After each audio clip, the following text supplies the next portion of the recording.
The Roman world of the 1st century before Christ was a place of both glory and fragility, a republic whose power stretched farther than ever before, yet whose foundations trembled with every new conquest and every new man who rose above the rest. Rome had subdued Carthage, mastered the Mediterranean, and broken the great kingdoms of the Hellenistic age. But the cost of empire was imbalance, and imbalance gave birth to ambition. It was in this age that two figures, bound first by alliance and later divided by destiny, would rise to dominate the fate of Rome: Gnaeus Pompeius Magnus, Pompey the Great, and Gaius Julius Caesar. Pompey was already a legend when Caesar's career was just beginning. As a young commander, he had marched with Sulla, the ruthless dictator who had shown Rome how fragile its republican institutions truly were. Pompey, though barely more than a boy, had led armies with a confidence beyond his years, earning the title Magnus from Sulla himself. He was the golden general, the favored son of fortune, who won wars before he had even held the highest offices of state. His victories in Africa, in Spain, and later in the East had made him a man larger than the republic he claimed to serve. He was celebrated in triumphs that filled Rome's streets with spoils from kingdoms long thought unconquerable, and his very name carried with it the aura of invincibility. Caesar, by contrast, came from an ancient patrician family, but one that had long since faded into obscurity. He was ambitious but untested, driven by the knowledge that he could not rely on inherited wealth or reputation alone. To climb the ladder of Roman politics, the cursus honorum, he would have to stake everything on charm, on daring, and on an ability to read the currents of fortune. Where Pompey commanded armies, Caesar commanded people. He was a master of rhetoric, a man who could bend the Senate, the Forum, and the crowd to his will with words alone. He courted danger, siding with the populares, the faction of the common people, at a time when it was safer to stand with the optimates, the defenders of the old order. In this dangerous gamble, he forged his own identity as the champion of the masses. Their paths converged in the shadow of another towering figure: Marcus Licinius Crassus, the richest man in Rome. Crassus, who had crushed the slave revolt of Spartacus, represented the weight of money in politics, a force as powerful as armies or speeches.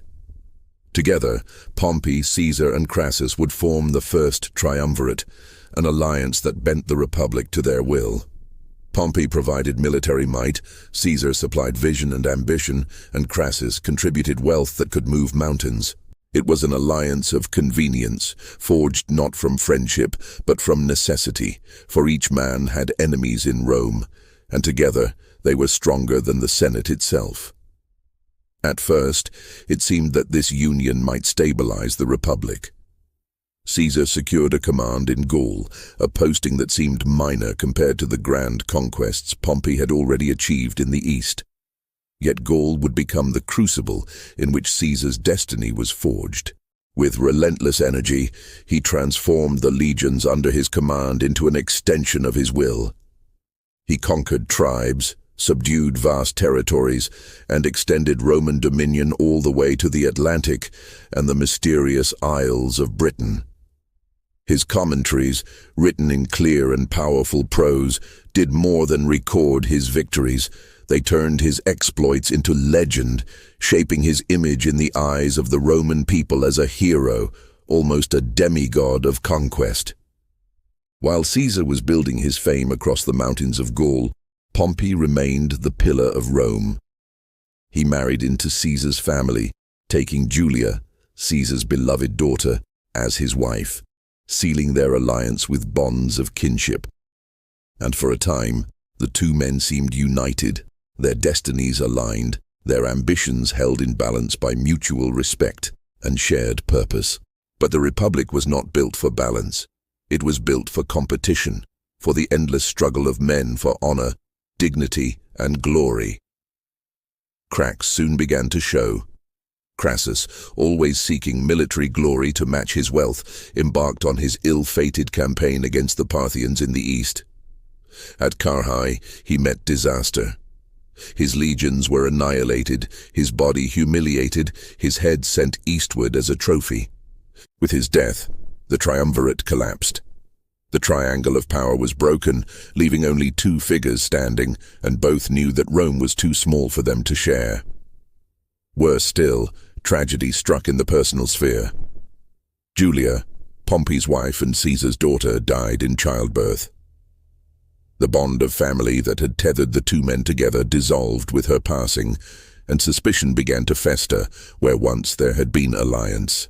Pompey, now the senior statesman of Rome, began to draw closer to the Optimates, the Senate aristocrats who feared Caesar's growing popularity. They flattered him. They whispered that only he could save the Republic from Caesar's ambition, and slowly the great Pompey, who had once defied the Senate himself, allowed himself to become its champion. Meanwhile, Caesar's power in Gaul grew unchecked.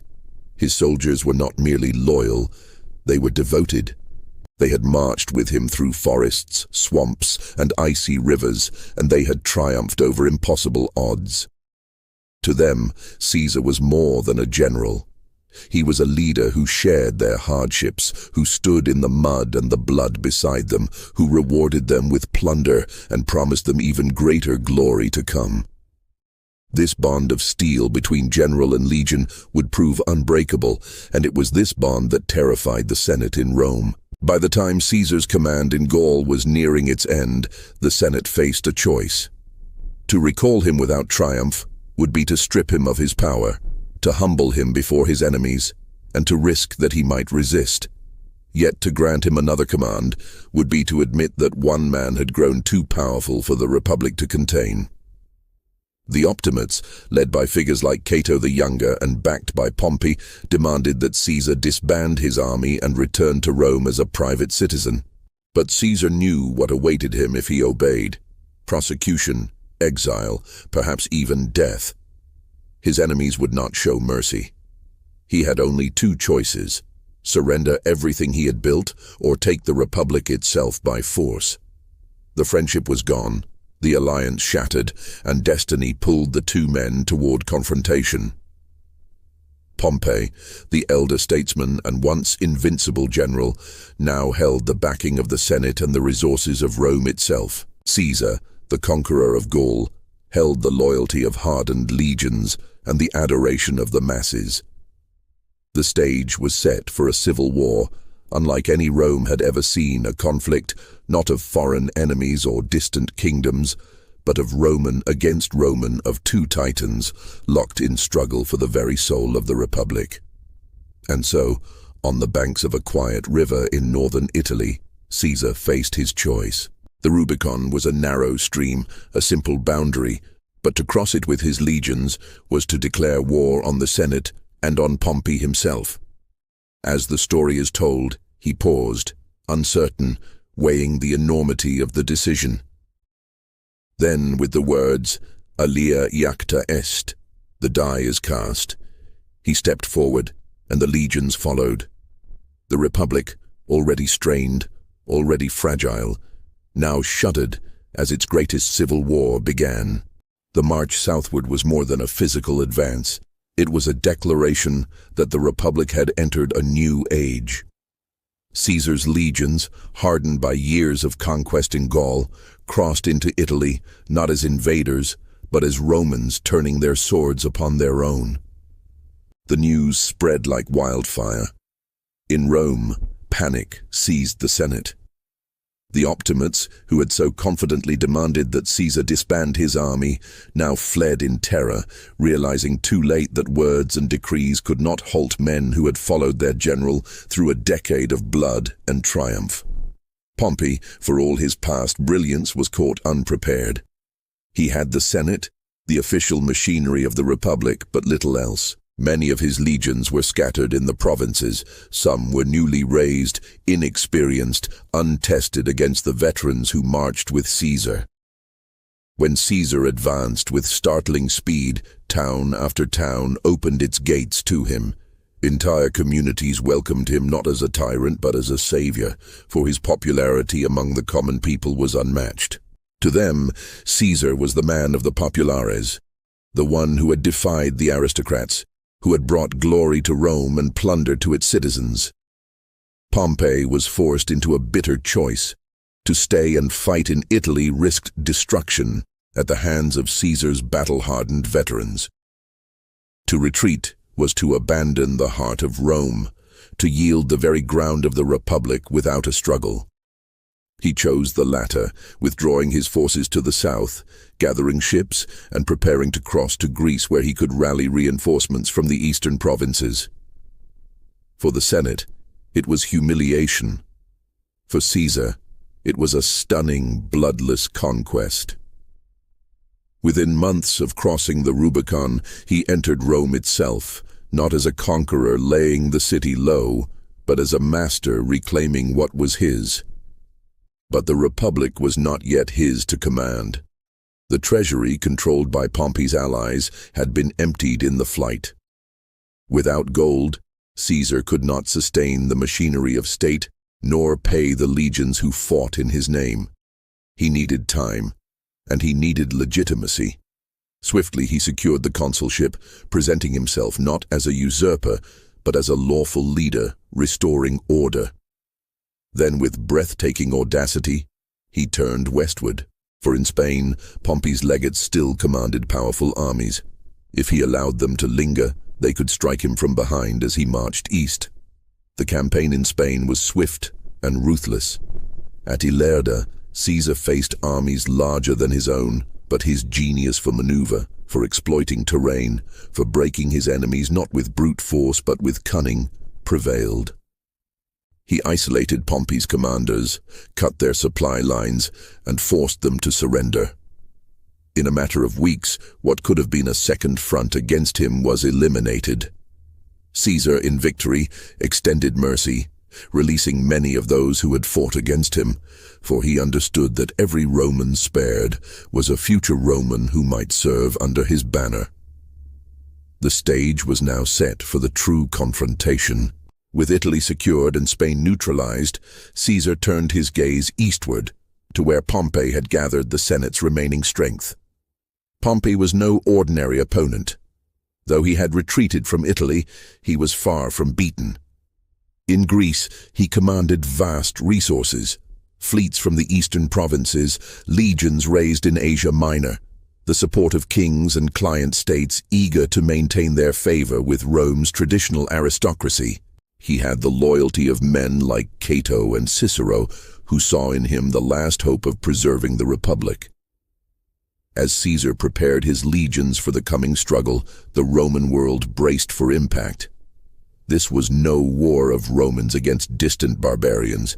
This was Rome tearing itself apart, brother against brother, senator against senator, the armies of two titans poised to decide the fate of the Republic. The Senate portrayed Caesar as a tyrant, a man who sought kingship in all but name, a new Sulla who would drown the city in blood. Caesar countered with a narrative of liberation, that he marched not for himself, but for the people, against the corruption of an aristocracy that hoarded power. Propaganda flowed on both sides, shaping the perception of the war. Yet behind the words and the lofty ideals, both men knew the truth. This was not a war of principles, but of supremacy. Only one could stand as master of Rome. When Caesar attempted to cross the Adriatic to strike at Pompey in Greece, fortune seemed to falter. Storms scattered his fleet, leaving him stranded with only a portion of his army on hostile shores. For a moment, it seemed Pompey might crush him then and there.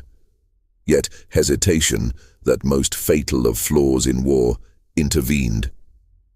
Pompey failed to seize the opportunity, allowing Caesar to regroup and eventually ferry the rest of his forces across. The gods, it seemed, still favored the man who had cast the die at the Rubicon. But fate was not without its trials. At Dyrrhachium, Caesar faced one of his most dangerous moments. Pompey's forces outnumbered him, their fortifications stronger, their position more secure. Caesar, for all his genius, could not break them. His troops, pressed to their limits, faltered. For the first time in the war, his aura of invincibility cracked. Rumors spread that he might retreat, that perhaps Pompey's star was rising once more. Yet even in this moment of peril, Caesar's discipline and resolve held firm. He withdrew in good order, regrouping his men, never allowing defeat to spiral into disaster. This resilience was the heart of Caesar's power. Where others saw setbacks as omens of doom, he transformed them into opportunities, his mind always racing, always seeking the advantage. Pompey, cautious and deliberate, often failed to exploit his victories. Caesar, bold and daring, turned even narrow escapes into tales of endurance that inspired his men. As the two armies maneuvered through Greece, the tension mounted.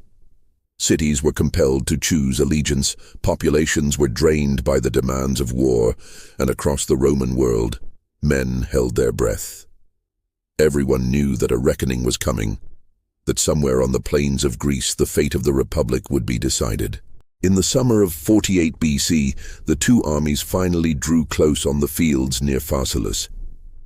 Pompey's forces outnumbered Caesar's nearly 2-to-1, bolstered by cavalry, fleets, and the prestige of the Senate. Caesar's were veterans, fewer in number but hardened by a decade of conquest. As the dust settled and the lines formed, it was clear to all that the greatest civil war Rome had ever known was about to culminate in a single, earth-shaking clash. The plains of Thessaly lay wide and open beneath a burning sun, a landscape of dust and silence that would soon be shattered by the roar of legions. Here, on the fields near the small town of Pharsalus, destiny itself seemed to pause, waiting for two titans to settle their rivalry.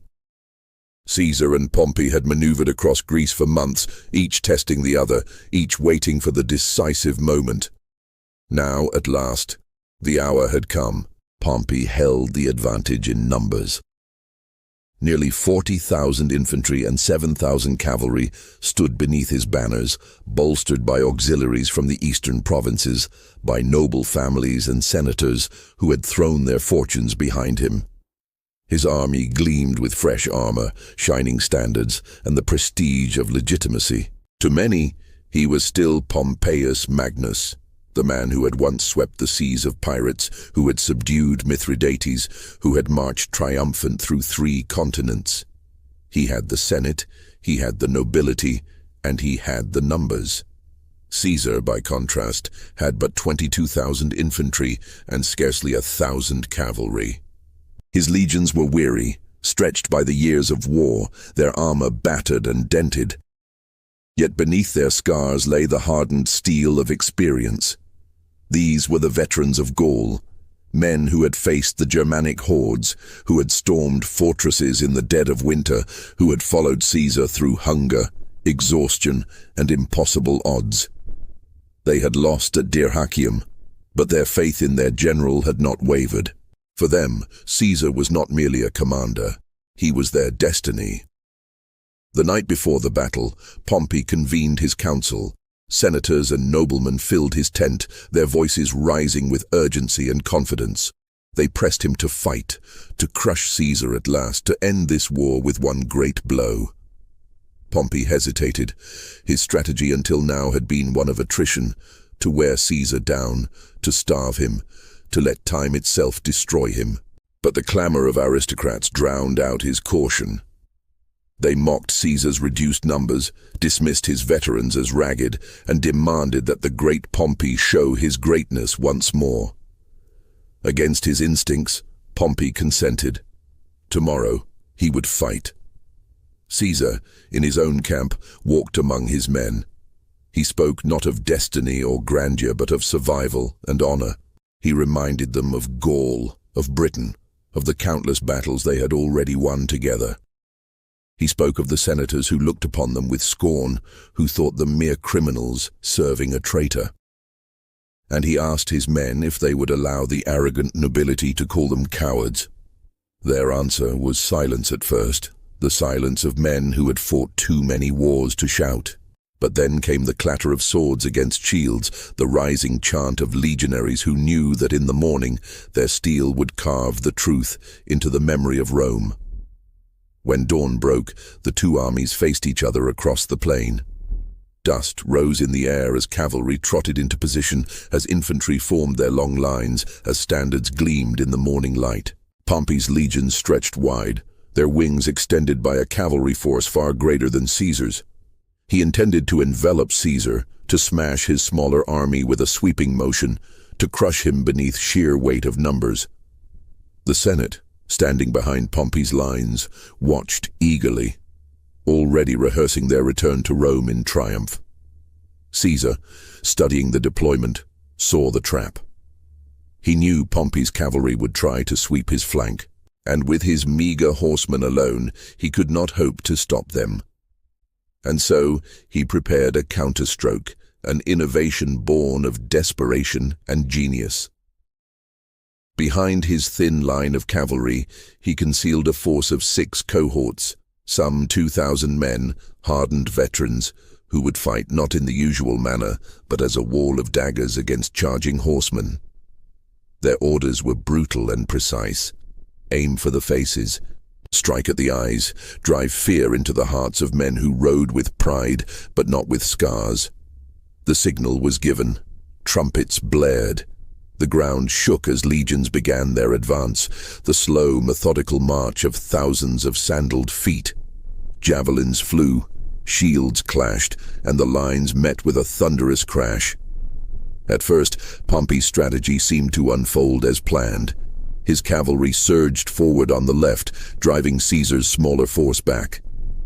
Dust clouded the field as hooves thundered, and riders pressed their advantage. But then, from behind Caesar's line, the hidden cohorts surged forward. With disciplined fury they struck at the horsemen, their pila not thrown, but thrust like spears, their short swords slashing upward at unarmored faces. Horses reared, riders screamed, formations broke. The proud cavalry, unaccustomed to such vicious resistance, faltered. Panic rippled through them, and what was meant to be the hammer blow of Pompey's victory collapsed into chaos. In moments, Caesar's right flank was secure. Seizing the instant, Caesar gave the order for a general advance. His legions pressed forward with renewed strength, driving into Pompey's line. The senators, watching from the rear, saw with horror that their overwhelming numbers meant nothing against the cohesion and fury of Caesar's veterans. Slowly, then suddenly, the line buckled. Pompey, seeing disaster, lost his nerve. He left the field, fleeing to his camp. His soldiers, once confident, saw their generals retreat and faltered. Caesar's men, relentless, pushed through the camp defenses, cutting down all who resisted. The great army of the Senate dissolved into flight and slaughter. On the plain of Pharsalus, the might of Pompey was broken. Caesar, victorious, surveyed the carnage. Tens of thousands lay dead or captured. Yet his victory was not complete. Pompey himself had escaped, slipping away in the chaos, fleeing toward the coast and the uncertain refuge of the east. Caesar forbade his men from celebrating. They were Romans, he said of the fallen, reminding his soldiers that they had slain not foreign enemies but their own kin. Yet even as he tempered triumph with sorrow, he knew what this victory meant. The Republic had cracked beyond repair. The Senate's great army was destroyed. He was now master of Rome's destiny. But Caesar's task was not yet finished. Pompey lived, and as long as he lived, he could rally allies, stir kings and provinces, and threaten to raise new armies. And so, the conqueror of Pharsalus would set his sights not on Rome, but on the east, determined to hunt his rival to the ends of the earth if need be. Pompey, once the darling of fortune, sailed toward Egypt, seeking refuge in the court of the boy King Ptolemy III. But in the shifting sands of Eastern politics, refuge could easily become betrayal. And in Alexandria's harbor, Pompey the Great, conqueror of the world, would meet a fate more ignominious than any battlefield could deliver. The dust of Pharsalus had barely settled when Pompey the Great, once master of the Roman world, found himself fleeing not as a general, but as a fugitive. The legions he had commanded were shattered, his Senate allies scattered, his prestige destroyed. The man who had walked in triumph through the streets of Rome, who had once been hailed as the new Alexander, now boarded a ship in haste, his gaze fixed eastward toward the kingdoms that had once trembled before his might. Caesar, though victorious, did not linger in celebration. He knew Pompey better than most. The great Pompey was no ordinary foe who would slink into exile and vanish from history. He was a man of immense renown, and his very name still commanded loyalty across the Mediterranean. If left unchecked, he could raise new armies, rally kings, and prolong the war indefinitely. And so Caesar resolved to pursue him, to extinguish the threat at its root. Yet Pompey moved swiftly, seeking not confrontation but sanctuary. His first thought was Syria, then perhaps the great eastern stronghold of Mithridates' former dominion. But as he sailed, news reached him of shifting loyalties. Provinces once loyal now hesitated, uncertain whether to back a fallen man.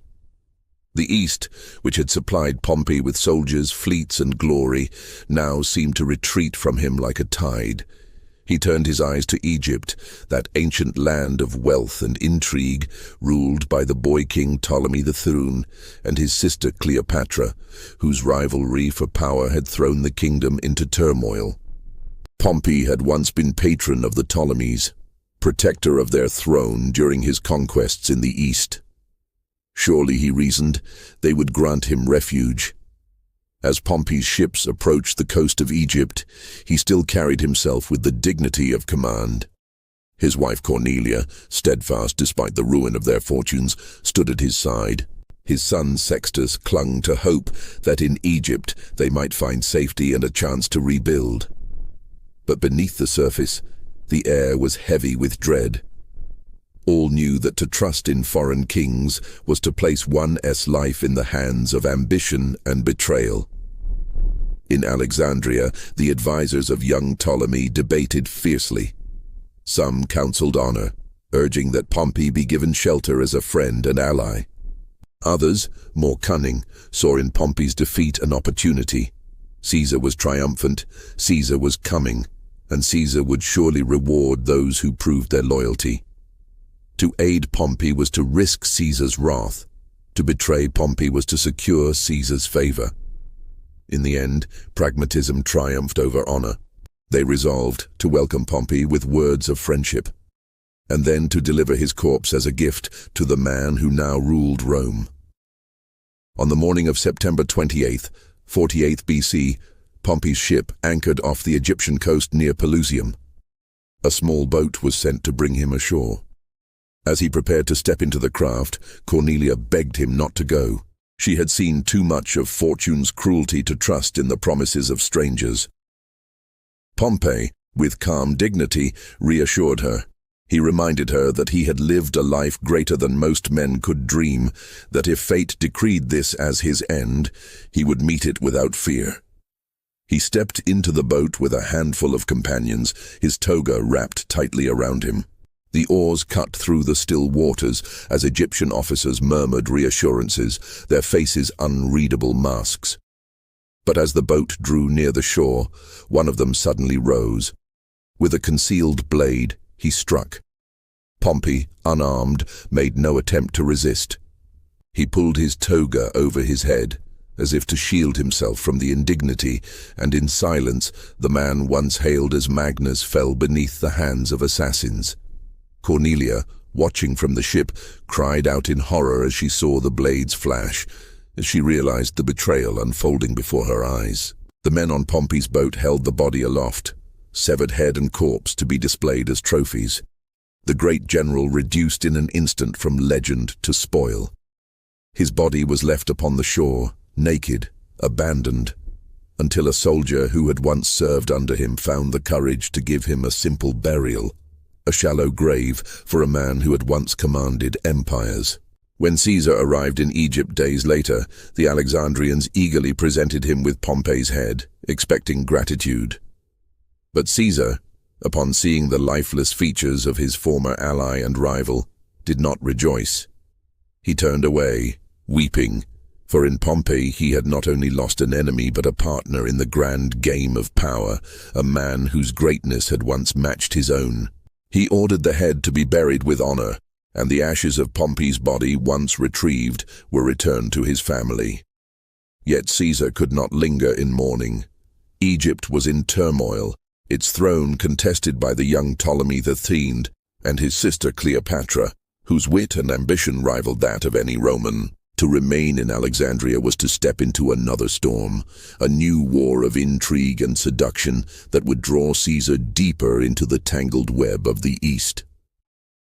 Pompey's death had ended one chapter of the civil war, but it had opened another, one that would shape not only the fate of Rome, but of the ancient world itself. For in Egypt, Caesar would find not only political entanglements but passion, not only danger but opportunity. And from the ashes of Pompey's fall, the rise of Cleopatra would entwine itself with the destiny of Rome's greatest conqueror. Caesar arrived in Alexandria with a mixture of triumph and caution. The city, gleaming along the Nile, was both a jewel of the ancient world and a powder keg of intrigue. Its streets were crowded with merchants, soldiers, and courtiers, each eager to sway the victor of Pharsalus to their advantage. Yet beneath the marble columns and the grandeur of the library, the city was a maze of faction and treachery. Ptolemy Thean, barely a boy, sat on the throne, guided by advisors who sought to consolidate their own power at any cost. Cleopatra, his sister, had been exiled from the palace, yet her mind burned with ambition and cunning. The first audience with the young king was a test of Caesar's patience and judgment. Ptolemy's court presented itself as orderly and loyal, yet Caesar, ever the strategist, saw the tension in every glance, the calculation behind every bow. The Egyptians had delivered Pompey's head, expecting gratitude, but Caesar's grief was real, tempered by political necessity. He mourned not only the loss of a rival, but the passing of a man who had shared the stage of history with him. The display of Pompey's death had been meant to impress, yet it only revealed the duplicity of those who now ruled the city. Caesar's arrival shifted the balance of power in Alexandria instantly. His legions, though fewer in number, were disciplined and loyal, and they served as a reminder that Rome's authority extended even into the heart of the ancient kingdoms of the East. Yet the Egyptians, proud and cunning, would not submit without struggle. Tensions escalated into open conflict as factions loyal to Ptolemy Thean resisted Caesar's presence. Skirmishes erupted in the streets, and soon the Alexandrian War was underway. Amidst the chaos, Cleopatra seized her opportunity. Using secret passages and the loyalty of a few devoted allies, she approached Caesar under cover of darkness. Dressed in flowing robes and with an air of both mystery and authority, she presented herself not as a petitioner but as a queen reclaiming her throne. Caesar, impressed by her intelligence and courage, saw in her a partner whose ambition matched his own. Their alliance was as much a meeting of minds as it was a political maneuver. She promised support, promised legitimacy, and promised to help him secure Egypt as an ally rather than a hostile frontier. With Cleopatra's guidance, Caesar struck decisively. He navigated the treacherous streets, coordinated his forces, and engaged Ptolemy's generals in a series of tactical maneuvers that combined Roman discipline with rapid, targeted strikes. The Alexandrian army, unprepared for Caesar's strategies, suffered repeated setbacks. Skirmishes turned into pitched battles, and the city's proud defenders began to crumble under the relentless pressure of his veteran legions. The climax of this campaign was the siege of the royal palace. Towers blazed, walls shook under catapults, and the narrow streets echoed with the clash of swords. Caesar, ever the meticulous commander, coordinated his troops with precision, avoiding unnecessary destruction while asserting dominance over the city. Ptolemy the Thean, seeing his forces falter and his advisors' loyalty waver, realized that his throne was slipping through his fingers. The young king fled the palace with a handful of guards, seeking safety in the chaos, only to be confronted by the very man whose legions had crossed the Rubicon for Rome itself. With Ptolemy's flight, Cleopatra was restored to the throne, the rightful queen of Egypt by both ambition and the support of Rome's greatest general. Yet Caesar's involvement was far from a simple act of installation. He remained in Alexandria for months, entangled in the delicate politics of the Nile, balancing the ambitions of the royal family with the interests of Rome. He ensured that Cleopatra's position was secure, that Egypt would remain a loyal ally, and that the flow of grain, treasures, and influence continued to strengthen his hand. During this time, Caesar and Cleopatra formed a partnership that transcended mere politics. Their union, both personal and strategic, bound Egypt and Rome in a web of shared interest. Cleopatra, intelligent, articulate, and daring, matched Caesar in wit and ambition, offering counsel that often shaped his decisions. Together they navigated threats from rival factions, neighboring kingdoms, and the ever-present danger of assassination or revolt. Yet even in Alexandria, Caesar's mind never strayed far from Rome. The civil war was not over. Though Pompey was gone, the Senate's allies, scattered across the provinces, still plotted resistance. The eastern Mediterranean, with its wealth and armies, remained a chessboard upon which Caesar had to maneuver carefully. Every decision in Egypt, every siege, every alliance, every deployment of troops, was calculated to maintain his strength and project power back toward the heart of the Republic. It was here, in the libraries, palaces, and bustling streets of Alexandria, that Caesar's vision of empire began to expand beyond conquest. He saw the interconnection of politics, wealth, and culture, understanding that true mastery required more than armies. It required diplomacy, intelligence, and the ability to turn every crisis into opportunity. The Egyptian campaign was a microcosm of his broader strategy. Every victory, every alliance, every calculated risk served to cement his dominance and prepare him for the ultimate confrontation with history itself. In the end, the Alexandrian War concluded not simply with the installation of Cleopatra, but with the demonstration of Caesar's unparalleled capacity for strategy and statecraft. He had pursued Pompey across continents, navigated the treacherous waters of foreign courts, and emerged not only victorious but stronger, more influential, and more feared. The stage was now set for Rome itself to reckon with the man who had defied the Senate, toppled one of its greatest generals, and returned from the east with power that few could challenge. With Egypt secured and Cleopatra restored, Caesar turned his gaze westward once more toward the heart of the Republic.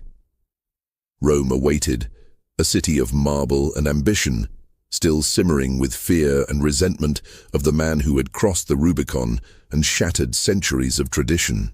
Yet the city that had once trembled at Pompey's rise now faced a far greater force. Caesar, conqueror of Gaul, victor of Pharsalus, and master of the Nile.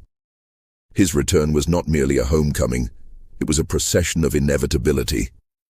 Legions marched at his side, banners fluttering in the Roman breeze, veterans hardened by years of war accompanying him as both guard and testament to his supremacy.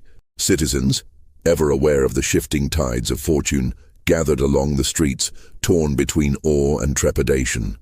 To many, Caesar was a hero who had brought wealth, glory, and stability. To others, he was a tyrant, a man who had cast aside tradition and law in pursuit of personal power. The Senate, fragmented and fearful, hesitated. Many senators, once emboldened by Pompey, now calculated their survival. Some sought reconciliation, hoping to placate Caesar with words and token concessions. Others, driven by pride and ideology, whispered of resistance, plotting behind closed doors, certain that one final stand could restore the Republic. But Caesar, ever astute, understood the balance of terror and diplomacy. He moved with the precision of a general and the awareness of a statesman, presenting himself as both merciful conqueror and rightful leader. He held the consulship once more, asserting legal authority while subtly dismantling the influence of his rivals. Laws were passed, allies rewarded, and enemies carefully neutralized. Those who had opposed him, if willing to bend, were integrated into his administration. Those who resisted, marginalized or exiled. The streets of Rome, once divided and uncertain, slowly bent to his presence. Yet Caesar's genius lay not merely in force or legislation, but in his ability to cultivate loyalty. Soldiers were enriched, veterans granted land, and the populace fed by grain distributions from Egypt, secured by Cleopatra's alliance. In this, Caesar ensured that power rested not only in his legions, but in the hearts of the people. Despite these successes, threats persisted. Pompey's allies, scattered across the provinces, continued to plot. In Africa, forces loyal to the Senate raised armies, attempting to challenge Caesar's authority. In Hispania, remnants of Pompey's command sought to rekindle resistance. Caesar, methodical and relentless, moved to confront each threat with the same combination of speed, strategy, and diplomacy that had defined his career. Campaigns were waged not only to subdue, but to integrate, turning former enemies into tools of governance, ensuring that each victory reinforced the stability of his dominion. Among his most significant challenges were the conspiracies in the Senate itself. Figures like Cato the Younger remained intransigent, a moral bulwark against Caesar's rise. They feared that the Republic, once bent by ambition, would never recover under a single man's control. Yet even their rhetoric, eloquent and principled, could not match Caesar's mastery of politics and perception. Through a careful mix of clemency, intimidation, and public spectacle, he gradually neutralized the resistance, leaving few avenues for meaningful opposition. Amid these political maneuvers, Caesar continued to consolidate his image as both military genius and statesman. Triumphal processions showcased not only victories, but the promise of prosperity and order. Senators, generals, and citizens alike came to recognize that his power was both tangible and enduring. The Republic's machinery continued to operate, but the hands that guided it were no longer many. They were singular, focused, and unchallenged. Yet even in this ascent, Caesar's mind remained restless. The triumphs of the past, the battles of Gaul, Pharsalus, and Alexandria, were no longer sufficient. He envisioned a Rome transformed, a city and republic reshaped to reflect his vision of power and order. Plans for monumental construction, the reorganization of provinces, and the codification of laws occupied his attention. Every decision, every decree, was designed to leave a legacy that would outlast both him and the centuries-old institutions he had bent to his will. In parallel, Caesar's personal life intertwined with political strategy. His alliance with Cleopatra continued to yield dividends. Egypt remained loyal, supplying wealth and grain, while Cleopatra herself exerted subtle influence on Roman politics, a reminder that Caesar's power extended beyond armies and legislation into the delicate realm of diplomacy and cultural integration. Their union was emblematic of Caesar's ability to blend personal ambition with strategic foresight, creating alliances that strengthened his position while advancing broader objectives. Yet shadows lingered over Rome. The very concentration of power that allowed Caesar to govern with decisiveness also bred resentment and fear. Senators whispered in corners, generals chafed under his authority, and the old republican ideals, though weakened, still stirred in the hearts of men unwilling to accept a single ruler. In this, Caesar's greatest challenge was not a foreign army, nor a defeated rival, but the intangible tension between ambition and tradition, between power and principle, that had always defined the Republic. Even as he consolidated, Caesar prepared for further campaigns, for no conquest of Italy and Rome alone could secure history's judgment. His eyes turned toward Parthia, toward the distant lands that had resisted Rome's expansion, toward the edge of the known world where glory awaited. Yet for the moment, Rome itself rested under his control, the Senate subdued, the streets orderly, and the people placated. The Republic had been reshaped, and Caesar stood at the apex of a power unrivaled in Roman history. And still history's currents remained unpredictable. Even as Caesar's authority solidified, he could not ignore the whispers of envy and fear that stirred among senators and generals alike. The concentration of power, though absolute, had drawn a line in the sand, and across it stood men whose loyalty was fragile, whose ambition remained unchecked. The seeds of the next chapter, the final drama of his life, were already sown, hidden beneath Rome's marble streets and within the hearts of those who would never willingly surrender the Republic to a single man. Rome under Caesar was a city transformed. The streets hummed with life and purpose. The Forum, once a theater of endless debate and obstruction, now thrummed with the certainty of direction. Where chaos had once reigned, order now spread, tempered by both fear and awe. Citizens saw the return of stability, grain flowed steadily from Egypt, monuments rose, and laws that had long been debated found swift implementation. Yet even amidst this apparent peace, tension lingered in the air, a quiet warning that absolute power had its price. Caesar's reforms were sweeping. He reorganized the calendar, establishing a system of months and days that aligned more accurately with the solar year, leaving a legacy that would endure millennia. He revised tax codes, settled veterans on land, and redistributed resources to ensure loyalty among the soldiers who had followed him across continents. He restructured municipal governments, curbing corruption and inefficiency, all while expanding citizenship to communities that had long existed on Rome's periphery. Each act reinforced his authority, each law reminded the Senate that Caesar's hand now guided the Republic. Yet with every victory, every reform, the whispers of resentment grew louder.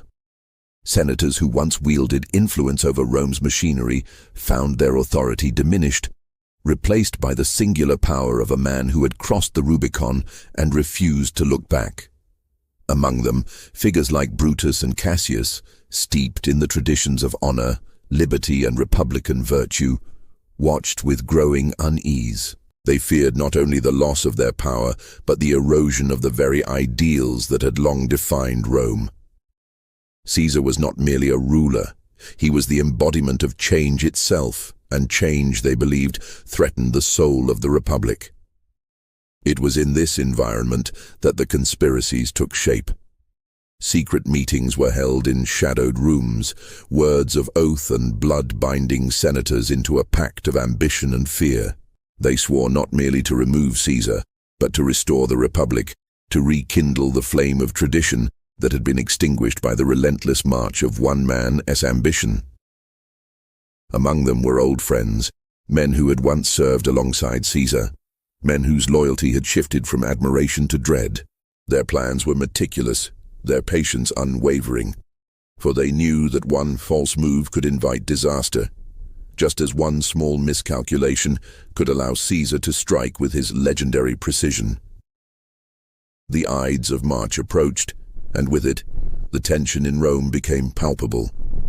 Citizens whispered in alleys, soldiers paused in the streets, and the Forum, usually a place of debate, trembled with anticipation. On the morning of March 15, 44 BC, Caesar donned his toga, aware of the weight of his authority, yet seemingly unaware of the precise danger awaiting him. His usual entourage of guards and friends surrounded him, yet the conspirators had orchestrated their plot with such subtlety that none could anticipate the betrayal that would unfold. The meeting of the Senate was routine at first. Senators arrived, greeted one another, and prepared to discuss the affairs of state. Caesar, ever composed, took his seat at the Curia of Pompey, the very theater of the Republic's deliberations. It was a place steeped in history, and its walls had witnessed both triumphs and failures, alliances and betrayals. Yet within those walls, a more personal drama was about to unfold, a betrayal so intimate that it would echo through the centuries. The conspirators moved with precision.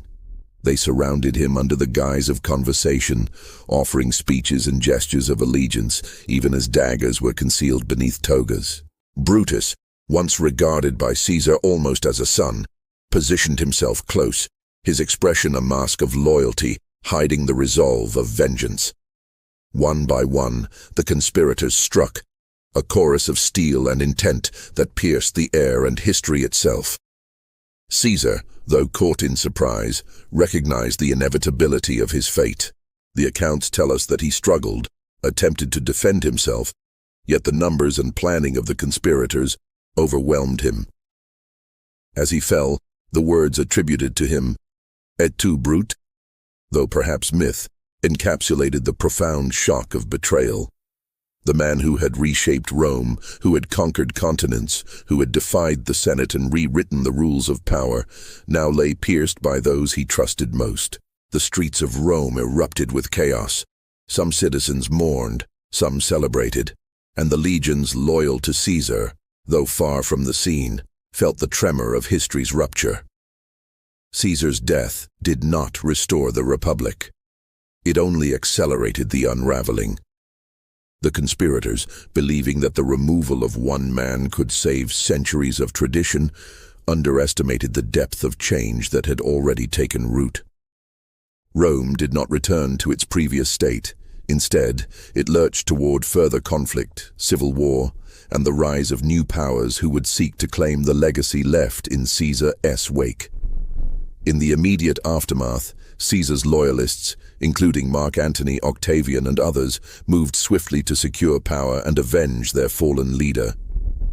The streets of Rome, once quiet under Caesar's authority, became a theater of violence and spectacle.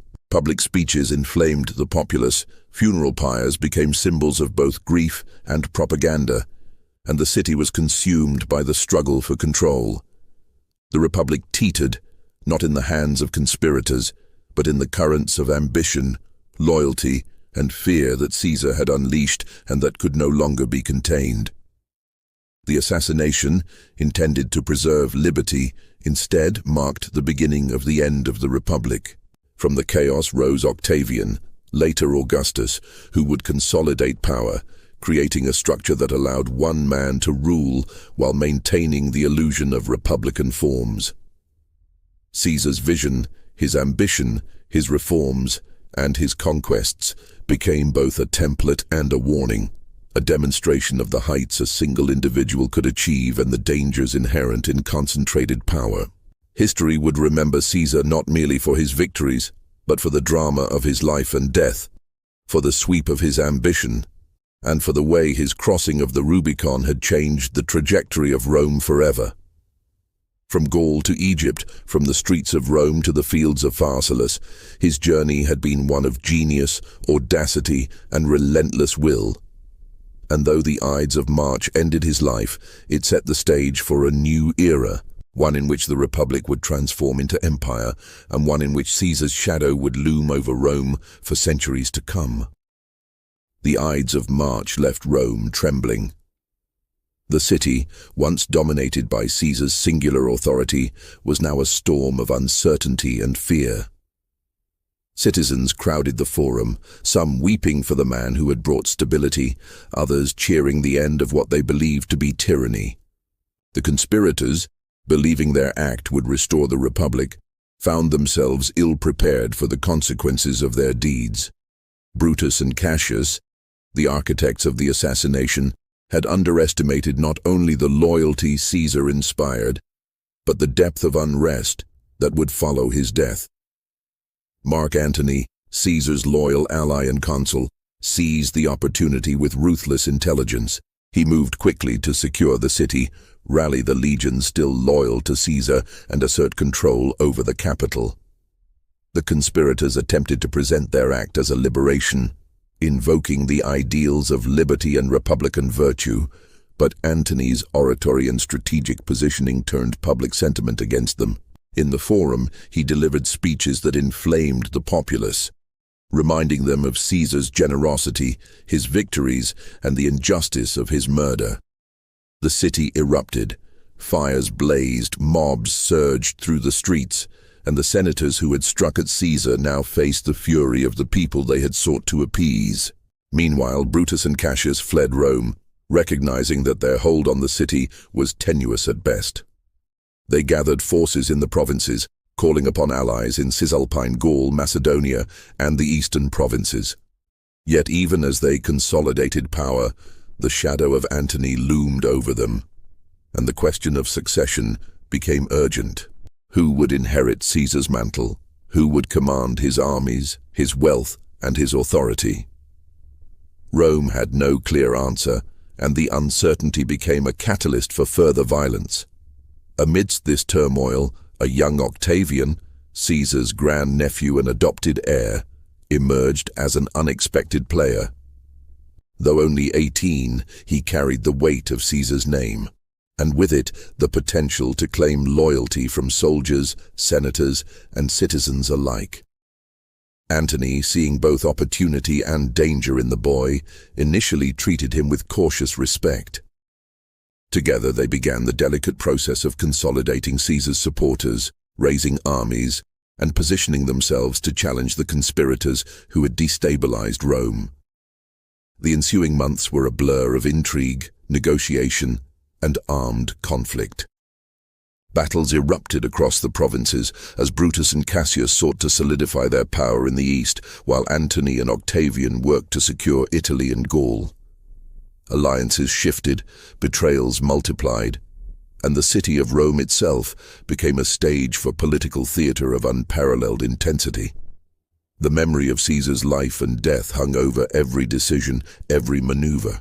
Soldiers fought not only for territory, but for the legacy of a man whose shadow still dominated the Republic.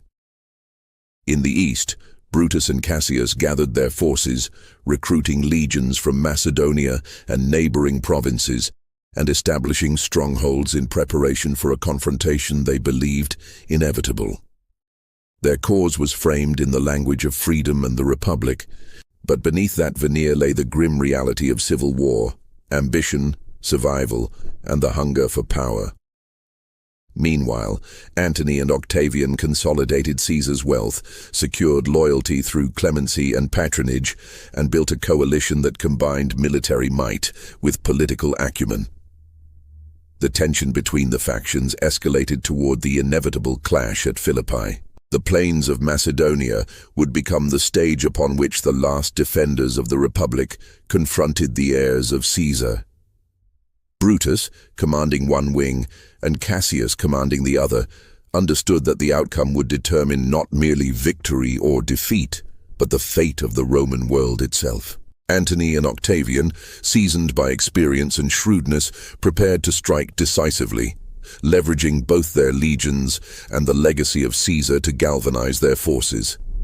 Before the battles commenced, the political dimension remained just as crucial as the military one.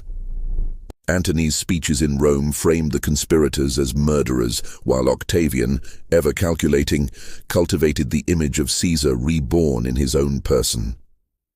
Public opinion became a weapon as much as swords and spears, and both sides sought to control not only armies, but the hearts of men. Rome itself, torn between loyalty to tradition and awe of power, became a city of propaganda, rumor, and fear, a crucible in which the fate of the Republic and the emerging empire would be forged. When the first battle lines were drawn at Philippi, the world watched as history repeated itself in a tragic echo of the past. Armies clashed not over distant lands, but over the legacy of a single man, a man whose ambition had reshaped the Mediterranean and whose death had unleashed chaos that no one could contain. The ideals of the Republic were invoked, the blood of citizens spilled, and the ambitions of generals intersected with the dreams of emperors in waiting. In the dust, the clash of legions, the roar of men, and the shadow of Caesar merged into a drama that would determine the course of Roman history for generations.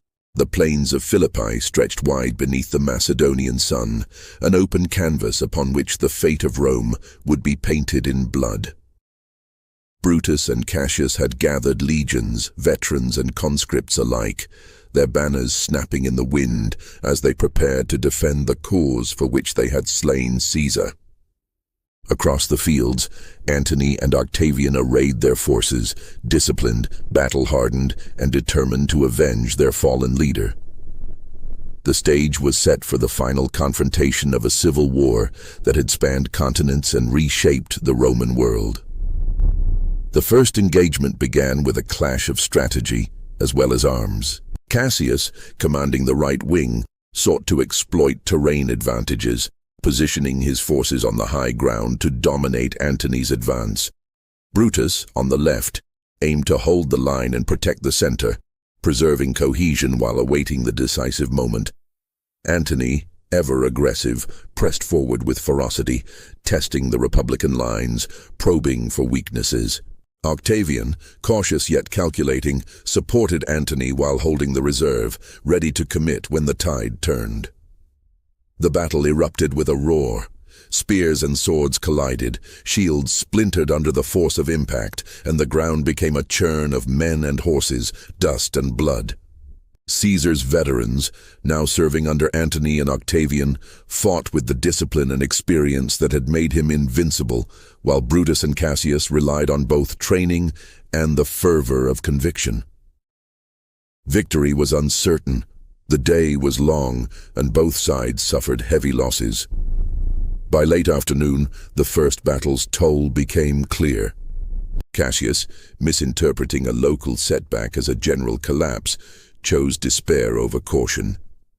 He took his own life rather than face the humiliation of capture, leaving his forces leaderless and vulnerable. Brutus, though still commanding his wing, felt the weight of inevitability pressing down. The loss of Cassius was more than tactical. It was a psychological blow, the death of a comrade and the symbolic crumbling of the Republican cause. The second battle followed days later, renewed with vengeance and strategy. Antony, confident after the previous engagement, advanced with precision, while Octavian's forces moved to encircle the remaining opposition. Brutus, understanding the critical nature of the moment, fought with the skill and courage that had earned him admiration even from his enemies. Yet the tide of history was against him. The legions under Antony and Octavian, inspired by Caesar's memory and disciplined through experience, pressed forward relentlessly. Amid the chaos, Brutus recognized the futility of prolonging the struggle. With his lines breached and his troops exhausted, he ordered a retreat, seeking to regroup and preserve what remained of his army. But Antony's cavalry and infantry were unrelenting. Slowly, methodically, they cut off escape routes, driving the Republican forces into desperation. Brutus, like Cassius before him, chose to embrace death rather than capture. His final act, taken with dignity and resolve, marked the symbolic end of the Republican opposition to Caesar's heirs. The fields of Philippi were strewn with the remnants of ideals, ambition, and blood. Thousands lay dead, and the survivors scattered, their cause extinguished. Antony and Octavian emerged victorious, their alliance strengthened not only by triumph, but by the shared memory of Caesar's ambition and the necessity of vengeance. The Republic, as it had existed, was gone. The structures of power remained, but the balance had shifted irreversibly toward individuals rather than institutions. In the aftermath, Rome began to reckon with a new reality. Antony and Octavian divided authority, stabilizing provinces, consolidating armies, and rewarding those who had remained loyal.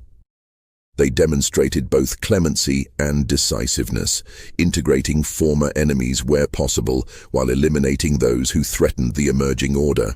The memory of Caesar loomed large, his reforms, victories, and personality guiding the actions of his successors as they navigated the delicate transition from civil war to structured dominion. The death of Brutus and Cassius also served as a cautionary tale. Their commitment to the Republic, their ideals, and their willingness to strike against a tyrant were noble, yet ultimately insufficient against the forces of ambition, loyalty, and pragmatism embodied by Caesar's legacy. History, as it often does, judged outcomes not by intent, but by consequence, and the battlefields of Philippi became the tombstone of Republican resistance, marking the inexorable rise of imperial authority. From the ashes of civil war, Antony and Octavian began to shape the political landscape of Rome into a structure that could endure. Their partnership, though later fraught with rivalry, initially embodied the pragmatic fusion of military power, political acumen, and the enduring symbolism of Caesar's vision. With the Republican opposition crushed, the path was cleared for the transformation of Rome into a state dominated by singular authority, a path that would culminate in the rise of Octavian as Augustus, the first emperor. The civil wars, which had begun with the crossing of the Rubicon, concluded not with the death of one man, but with the consolidation of power by those who understood the lessons of Caesar's ambition. His legacy, military genius, political innovation, and unrelenting drive, lived on in the structures, the leaders, and the transformed republic that now teetered on the edge of empire. Rome, forever altered by the ambitions and rivalries of its greatest figures, stood at the threshold of an era in which one man's vision could shape the destiny of the world. With the dust of Philippi settling, Rome faced a new era, one shaped not by the ideals of the Republic, but by the power of individuals who had emerged from its ashes. Antony and Octavian, united by the memory and legacy of Caesar, began to carve order from chaos. Provinces were reorganized, armies loyal to Caesar's name were consolidated, and political structures were adjusted to reflect the reality of centralized authority. Yet beneath the surface, tension brewed. Rivalries, ambitions, and the ambitions of men who understood that ultimate power could not be shared indefinitely. Octavian, young, calculating, and extraordinarily shrewd, understood the value of symbolism as much as force. He adopted Caesar's name, presenting himself as the heir not only to his estates and wealth, but to his vision. Every decree, every appearance in the forum, every act of patronage was designed to associate him with Caesar's legacy, reminding Romans that the man who had once conquered Gaul and the East now lived on in a successor who combined youth with authority. Antony, meanwhile, wielded raw military power, commanding legions that had fought across continents and through civil war. Their alliance, pragmatic at first, was a fusion of calculation and necessity, each understanding that Rome required unity to stabilize after decades of turmoil. Yet the veneer of cooperation masked underlying friction. Antony's ambitions drew him toward the east, to Egypt, where Cleopatra's intelligence, charm, and political acumen offered both opportunity and danger. Octavian remained in Rome, cultivating the Senate, securing loyalty among citizens, and building his image as the protector of tradition, even as he quietly consolidated power. The stage was set for the final confrontation that would determine the structure of Roman governance for generations, a struggle not of armies alone, but of influence, perception, and legitimacy. The divisions within Rome were mirrored across its provinces. Former allies of Brutus and Cassius lingered in defiance, while ambitious generals sought to claim territory and influence in the power vacuum left by Caesar's death. Octavian's strategy combined patience, intelligence, and ruthlessness. He absorbed allies, neutralized potential threats, and presented himself as the embodiment of order, justice, and continuity. Every action was measured to maintain support while undermining Antony's growing influence, particularly his alliance with Cleopatra, which Octavian portrayed as a threat to Roman dignity and autonomy. The culmination of this struggle came in the decisive confrontation between Octavian and Antony, a conflict that blended military might with political theater. The Battle of Actium, fought along the Ionian coast, was as much a spectacle as a war. Antony's forces, strengthened by Cleopatra's Egyptian navy, faced Octavian's disciplined legions, an expertly commanded fleet. The clash was intense. Triremes collided, archers loosed their volleys, and the roar of men and the cry of commanders filled the sea and sky. Yet Antony's strategy faltered, his forces divided, and Cleopatra, ever calculating, withdrew her fleet at a critical moment, leaving Antony vulnerable. Octavian's victory at Actium was total and decisive. Antony and Cleopatra fled to Alexandria, their power diminished, their forces broken. Octavian pursued with unrelenting determination, consolidating control over Rome and its territories. Antony and Cleopatra's eventual suicides, dramatic and tragic, mirrored the fate of Pompey decades earlier. Ambition and desire colliding with inevitability, their lives extinguished even as their stories became legend. With the East secured and rival powers eliminated, Octavian returned to Rome as the undisputed master. He did not abolish the Senate but transformed it, maintaining the forms of the Republic while concentrating true authority in his own hands. He assumed the title of Augustus, signaling not merely personal power, but the dawn of a new era. The Republic had ended not with a single blow, but with the slow, inexorable accumulation of influence, authority, and loyalty centered on one man. Caesar's legacy, thus, endured in multiple dimensions. His military campaigns had expanded Rome's borders, his reforms had reshaped governance, and his vision of centralized authority had provided a blueprint for future rulers. He had shown that one man, through ambition, genius, and determination, could bend the fate of nations, yet his story also served as a cautionary tale. That power concentrated in a single individual could inspire loyalty, fear, devotion, and inevitably betrayal.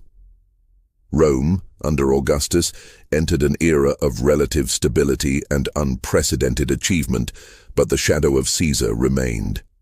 Monuments, laws, and the memory of his conquests reminded citizens of what had been gained, what had been risked, and what had been lost. The Republic, once defined by collective deliberation and shared authority, had transformed into an empire guided by singular vision, a transformation born of Caesar's crossing of the Rubicon, his victories, his alliances, and his ultimate sacrifice. History in its sweep would remember Caesar not only as a conqueror and statesman, but as a symbol of ambition and transformation. From the fields of Gaul to the plains of Pharsalus, from the sands of Egypt to the streets of Rome, his life had been a narrative of audacity, intelligence, and relentless drive. And though the Republic he had served and transformed would never fully return, his influence endured, shaping the course of civilization for centuries to come. The story of Caesar, Pompey, and the civil wars of Rome stands as both legend and lesson, a testament to the power of vision, the volatility of ambition, and the enduring drama of men who dared to reshape the world. From triumph to tragedy, from victory to betrayal, their lives intertwined with the fate of Rome itself, leaving a legacy that would echo across history, forever inscribed in the annals of empire. Even as Augustus solidified power and Rome transitioned into an empire, the reverberations of Caesar's life and death continued to shape the world. His military campaigns had redrawn the map of Europe, expanding Roman influence from the rivers of Gaul to the deserts of Egypt. Cities rose in the wake of conquest, roads stretched across the continent, and the legions that had followed him into battle became instruments of both order and transformation. The techniques he pioneered, the logistics he mastered, and the strategies he employed would be studied and emulated by generals for centuries, a legacy of intellect and audacity intertwined with blood and ambition. Culturally, Caesar left an imprint as profound as any military achievement. His writings, from commentaries on Gaul to reflections on campaigns, not only chronicled his victories, but demonstrated an unparalleled ability to shape narrative. He understood the power of perception, controlling both how his contemporaries viewed him and how history would remember him. The commentary of Commentari de Bello Gallico, written with clarity and precision, became both a manual of war and a political instrument, shaping public opinion in Rome and establishing a literary legacy that would endure for millennia. Beyond letters and campaigns, Caesar reshaped the structures of governance. His reforms, whether in taxation, urban organization, or provincial administration, created a framework that could endure beyond his lifetime. By integrating provinces, redistributing wealth, and establishing clarity in succession, he provided the tools for an empire that could survive both internal dissent and external threats. Yet in doing so, he also revealed the fragility of the Republic, demonstrating how the concentration of power in one individual could simultaneously bring efficiency and provoke fear. The civil wars themselves, sparked by the rivalry between Caesar and Pompey and the tension within the Senate, served as a lesson in the volatility of ambition. The crossing of the Rubicon, the battles of Pharsalus, and the flight to Egypt were more than military maneuvers. They were statements of intent, moments when individual will reshaped history. Future generations of Romans, and indeed of leaders across the world, would study these events not merely as chronicles of conflict, but as profound examples of the interplay between strategy, personality, and circumstance. Politically, Caesar's assassination and the ensuing chaos highlighted the tension between ideals and reality. Brutus and Cassius acted from principle, seeking to restore republican virtue. Yet their failure underscored the limitations of morality when confronted with practical power. The rise of Octavian, using Caesar's legacy as both shield and sword, demonstrated that authority rested as much on perception, loyalty, and strategy as on legal or moral right. From this crucible emerged the structure of imperial Rome, a system that preserved the forms of the Republic while concentrating real power in the hands of one man, a model that would endure for centuries. Caesar's influence also extended into the personal and symbolic. His alliances, from Cleopatra in Egypt to his generals and supporters in Rome, reshaped the politics of dynasties and kingdoms. The bonds he formed, both political and personal, demonstrated the power of relationships in shaping history, revealing that conquest alone was insufficient without diplomacy, patronage, and the careful cultivation of loyalty. Cleopatra's reign, intertwined with Caesar's vision, would leave an enduring mark on both Egyptian and Roman history, a testament to the strategic and symbolic potency of their partnership. Even in art, memory, and literature, Caesar became a figure larger than life. Monuments erected in his honor, statues that captured both his likeness and his aura, and narratives that blended fact with legend, all reinforced the image of a man who had transcended mortality in the minds of those who followed. Poets, historians, and chroniclers alike grappled with his life, portraying him as conqueror, statesman, visionary, and tyrant in equal measure, a complexity that mirrored the Rome he had transformed. Yet perhaps Caesar's most enduring impact was the precedent he set. He demonstrated that individual ambition, when combined with skill, intelligence, and opportunity, could reshape not only politics, but the very destiny of nations. His crossing of the Rubicon was more than a moment of defiance. It was a statement of the power of decision, the weight of risk, and the inevitability of consequence. In every rebellion crushed, every reform enacted, and every battle fought, Caesar illustrated that history could bend to the will of one determined individual, leaving a template for both glory and caution for generations to come. The civil wars, Pompey's flight, the battles in Egypt and at Philippi, the rise of Octavian, and the transition to empire were all threads woven from the life of one man. Caesar's ambition had sparked both creation and destruction, reshaping the Roman world and leaving a legacy that touched politics, warfare, culture, and memory. The story of Rome, from republic to empire, became inseparable from his own story, a narrative of audacity, strategy, and indelible influence. Even centuries later, historians, generals, and leaders would return to Caesar's campaigns, his words, and his life as a mirror of power itself. The lessons of loyalty and betrayal, of strategy and vision, of ambition and mortality remained as relevant as ever.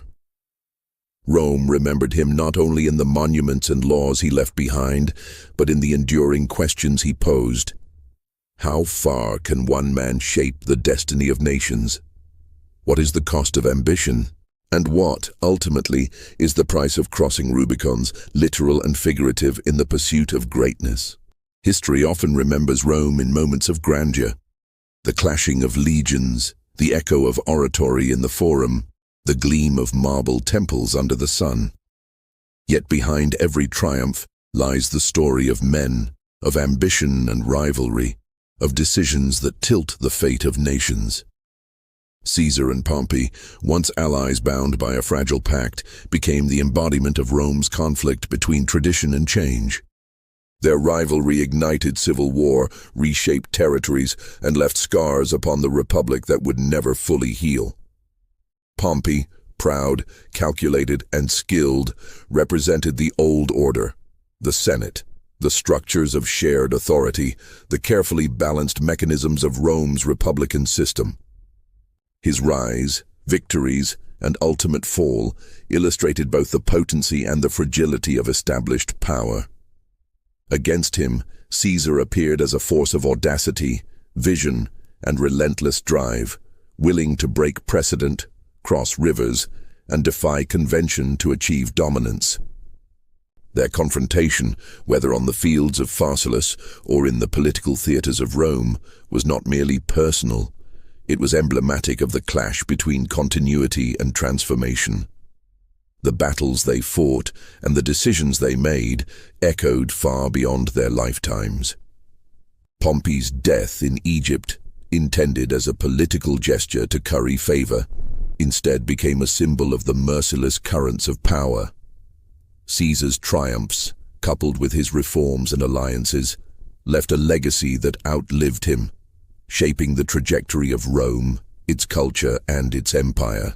And yet, his assassination proved that even the greatest cannot escape the consequences of concentrated power, the envy of peers, and the weight of ambition. From Pharsalus to Alexandria, from the streets of Rome to the plains of Philippi, the civil wars revealed the fragility of institutions in the face of singular will. They demonstrated that loyalty, strategy, and perception could outweigh tradition and law, and that the pursuit of power demanded both courage and cunning. The fall of Brutus and Cassius at Philippi underscored the inevitability of history's momentum. Ideals alone were insufficient when confronted by the machinery of ambition and organized force. Yet even as the Republic crumbled, a new order emerged. Octavian, careful, strategic, and patient, transformed the chaos into a structure capable of stability. With Antony neutralized and Egypt brought under Roman influence, the empire was born. Not in a single dramatic act, but through decades of conflict, alliance, and calculated maneuvering. Caesar's shadow loomed over every decision, every reform, every consolidation of authority, a testament to the enduring power of vision, intellect, and ambition. Culturally, politically, and militarily, Caesar's influence endured. His campaigns expanded Rome's borders, his reforms shaped governance, and his writings provided both instruction and inspiration. His alliances and personal relationships, most famously with Cleopatra, demonstrated that power was as much a matter of intellect, diplomacy, and influence as it was of force. Even death could not diminish his impact. His legacy became a lens through which future generations would measure ambition, leadership, and the delicate balance between liberty and authority. In reflecting upon Caesar and Pompey, one sees the eternal tension at the heart of history. Between old orders and new, between ideals and ambition, between the collective and the individual. Caesar's life was a narrative of audacity, triumph, and risk. Pompey's, a testament to skill, pride, and the peril of underestimating change. Together, Their stories illustrate that the course of nations is rarely determined by ideals alone, but by the decisions of those willing to seize destiny, to cross Rubicons, and to bear the consequences of action. As Rome transitioned into empire, the lessons of this era persisted. The Republic, though transformed, had not vanished entirely. Its structures remained as shells, guiding forms and reminders of what had been lost. Yet the spirit of Caesar, his vision, his strategy, his relentless pursuit of influence, continued to define the world. The roads he built, the armies he commanded, the laws he enacted, and the stories he inspired ensured that the Republic's transformation was not merely political, but cultural, intellectual, and enduring. The legacy of Caesar versus Pompey is, therefore, not only a story of war and conquest, but a mirror of human ambition. It is the drama of individuals whose choices reshaped civilization, whose rivalries ignited conflict, and whose vision left an imprint that no death, defeat, or betrayal could erase. From the Rubicon to Pharsalus, from Alexandria to Philippi, from the streets of Rome to the rise of Augustus, the echoes of their struggle resonate across history. In the end, Rome stood not merely as a city or a state, but as a testament to the power of vision, the complexity of ambition, and the inexorable flow of history. Caesar's life, Pompey's challenge, the civil wars and the rise of empire together form a story of humanity at its most daring, dangerous, and brilliant. And as the marble of Rome glimmered under the Mediterranean sun, and the Tiber carried the whispers of the past, the world understood that greatness, for better or worse, is forged in the crucible of courage, intellect, and relentless will.